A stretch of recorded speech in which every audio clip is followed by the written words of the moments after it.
petite réunion. Donc, en fait, c'est par rapport au dialogue. Est-ce que vous, au sein de votre parti, vous n'avez pas eu l'impression d'avoir échoué dans l'attente de cette mission, vu que jusqu'à présent, opposition et pouvoir n'arrivent pas à dialoguer? En fait, il n'y a pas une représentativité, comme vous le dites, des partis politiques. Et c'est ça que vous aussi, c'est ça qui fait que vous êtes peut-être dessus par rapport à l'issue de ce dialogue. Vous, ça dit concrètement, qu'est-ce que vous avez fait pour que les uns et les autres puissent réellement dialoguer? Bon. Et je pense que vous avez dit aussi, de par le passé, vous avez eu à faire un dialogue avec le pouvoir qui avait 7 points en jeu. Parmi les 7 points qui étaient en discussion, est-ce que vous avez eu l'impression qu'il y a eu des points où il y a eu peut-être une lueur d'espoir, une petite avancée?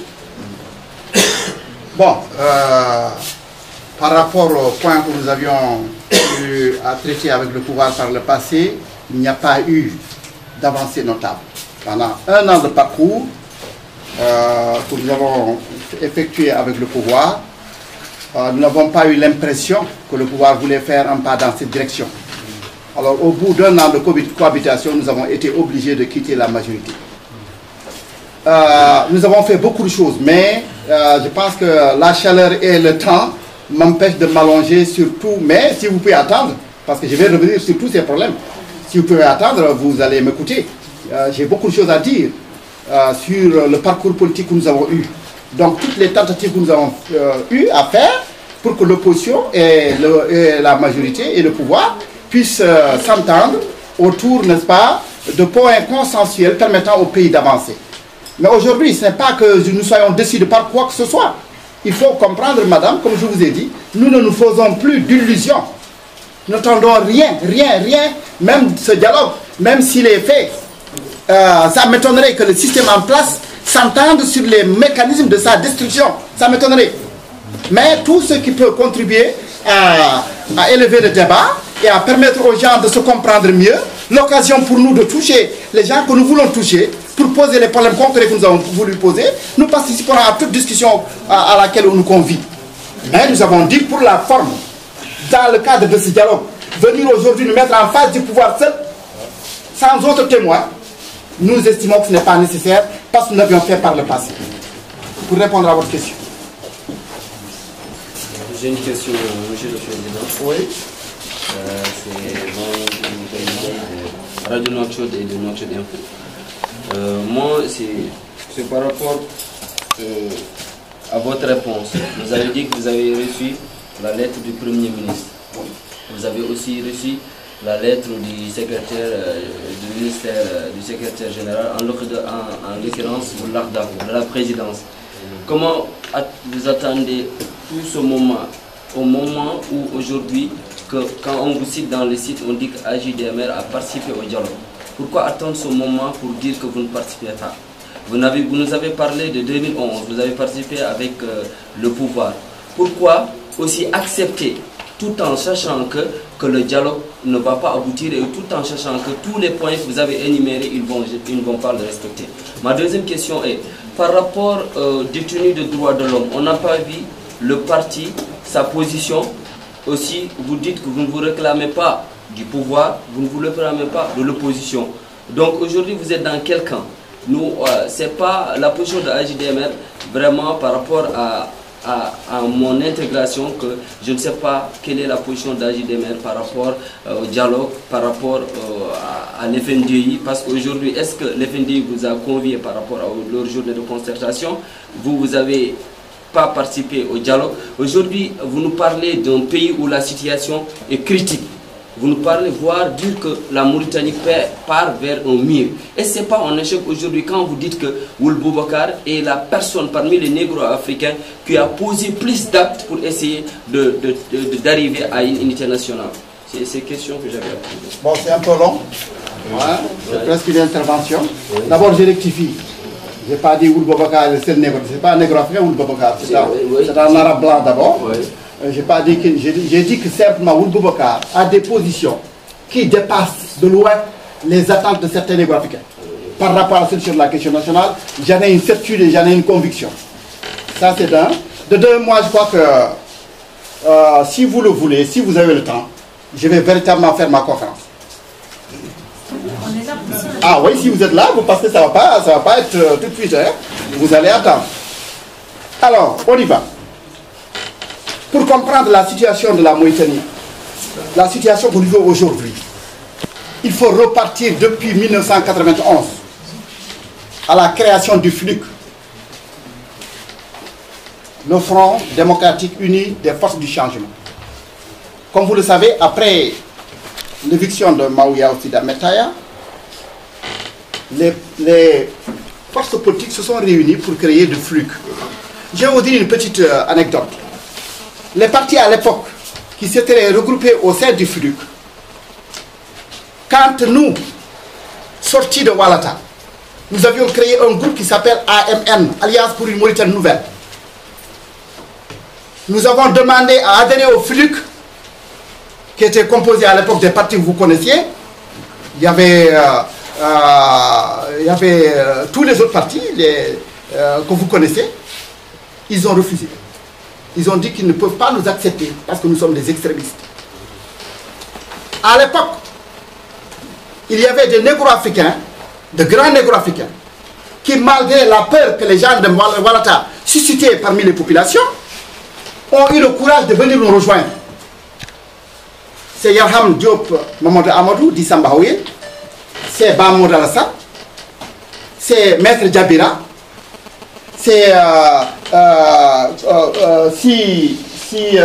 le père de Yerel, si Amadou, le père de notre ami Yerel, aussi Bourgogne, comme on l'appelle, et d'autres de ce genre qui sont venus nous rejoindre dans notre groupe AMN.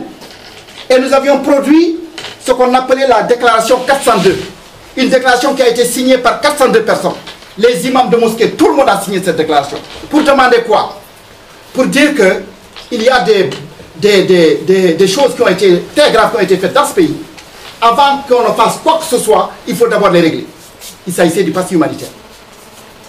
Alors, quand ils ont demandé à Samba Haouye, à l'époque, dont ils voulaient faire, n'est-ce pas, qu'il fasse partie du FLUC, Samba Haouye leur a dit que moi, je ne peux pas vous rejoindre seul, parce que je suis avec des gens. Quand il a décliné, n'est-ce pas, de qui il s'agissait, donc au départ, ils avaient refusé, mais par la suite, ils ont accepté à cause de ça. C'est important pour l'histoire que les gens comprennent que ces éléments du FLUC, à l'époque, ne voulaient pas de nous. Mais quand nous sommes venus au FLUC, nous avons apporté la déclaration 402, qui a été à la base, en réalité, du document que le FLUC a utilisé pour poser le problème, n'est-ce pas, du pass humanitaire. En 1991, Maouya a voulu organiser, n'est-ce pas, ce qu'on appelle le processus démocratique. Il a libéré les prisons, il a revu la Constitution en 1991 et il a dit qu'il va organiser, n'est-ce pas, des élections. À partir de ce moment, la question qui se posait chez nous était de savoir est-ce que nous devons nous engager dans ce processus démocratique sans que le pass humanitaire soit réglé ou bien non. À notre niveau, nous ne voulions pas aller dans le processus de Maouya de 1991. Mais les camarades avec lesquels nous étions, qui nous avaient rejoints, en l'occurrence, ce que nous avons posé, ce que j'ai cité, ces derniers nous ont demandé de venir dans le processus. C'est comme ça que nous avons accepté d'enclencher le processus de 1991. Comme vous le savez, nous sommes allés en 1992 à l'élection présidentielle. Vous savez ce qui s'est passé. Maouya s'est imposé. Il s'est imposé, comme vous le savez. Et nous n'avons pas eu à l'époque le courage de revendiquer notre victoire. En 1993, il organisait les élections législatives municipales. L'opposition a cru devoir boycotter. Ça a été une situation qui nous poursuit jusqu'à aujourd'hui parce que ce boycott a été une mauvaise chose pour la classe politique. Alors, par la suite, l'UFD a connu une crise. Cette crise a amené l'émiettement de ces nombreux partis. Et il y a un grand parti qui est né de cette crise, c'est Action pour le changement. Action pour le changement, qui a été composée, n'est-ce pas, par les éléments de Elhor et ceux du comité de crise, l'essentiel des éléments négro-africains qui étaient au sein, n'est-ce pas, de l'UFD à l'époque. Ce sont ceux-là qui ont créé Action pour le changement.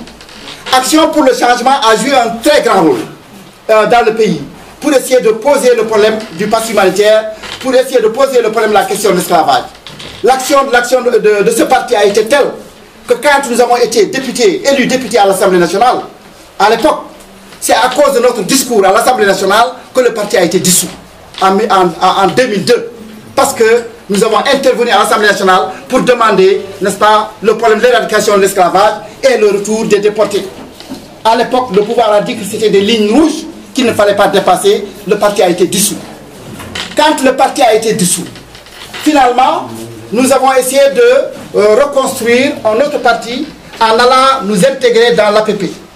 L'APP, n'est-ce pas, qui était un parti d'obédience nassiriste, il faut le dire, avec lesquels nous avons constitué, n'est-ce pas, ce nouveau parti donc, que Messoud finalement dirigeait. Moi, j'étais le deuxième vice-président de ce parti.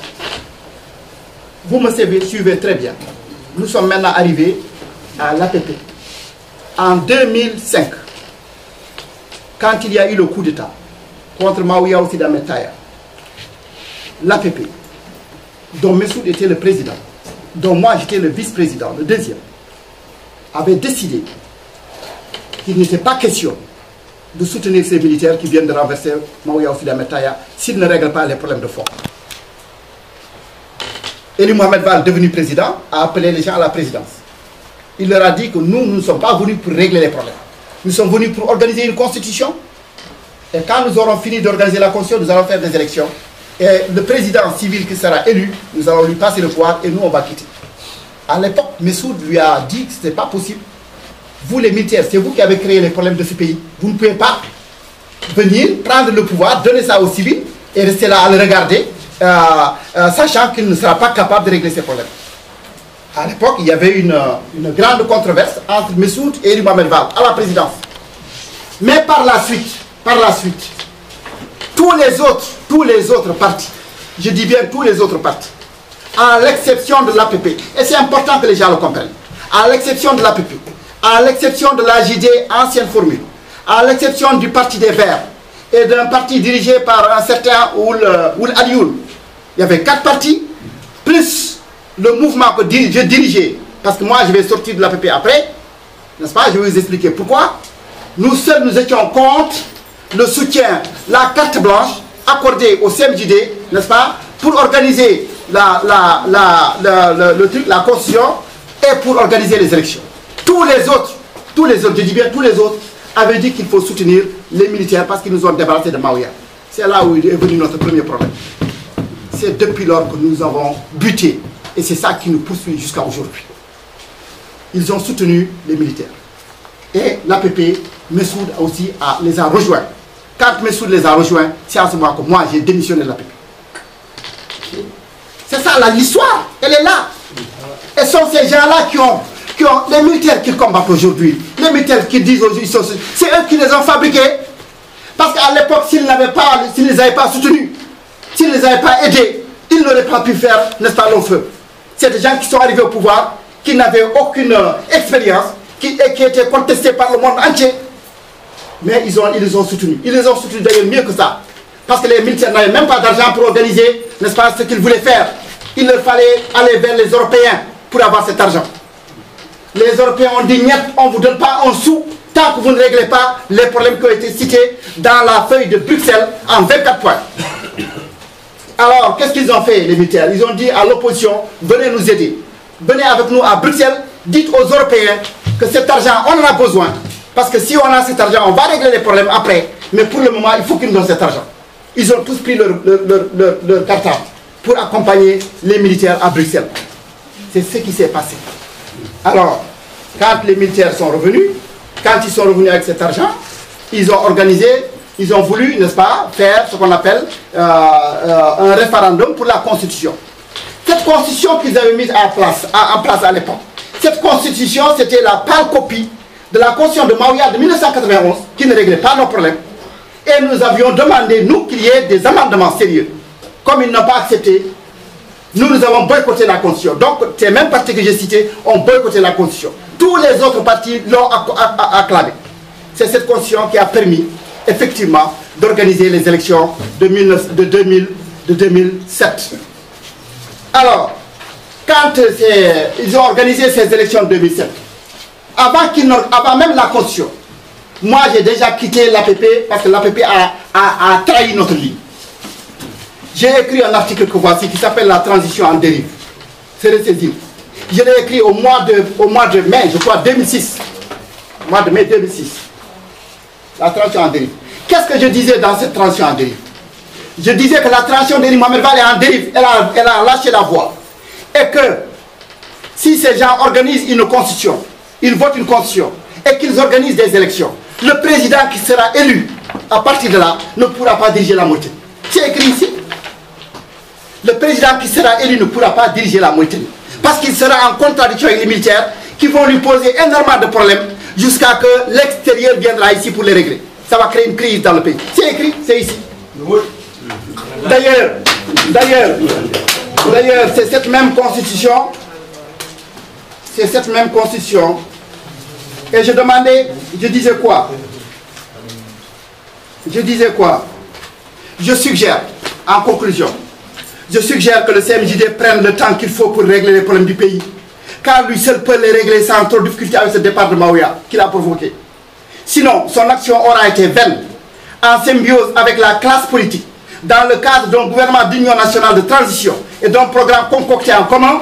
Le CMJD doit pouvoir reprendre le processus de transition et le mener en terme en réglant tous les problèmes, dont la solution est une condition sine qua non pour la mise en place des bases d'un état de droit démocratique égalitaire où tous ces fils seront réconciliés. Dès lors, ces élus voteront une loi d'amnistie totale pour ceux d'entre eux qui auraient quelque chose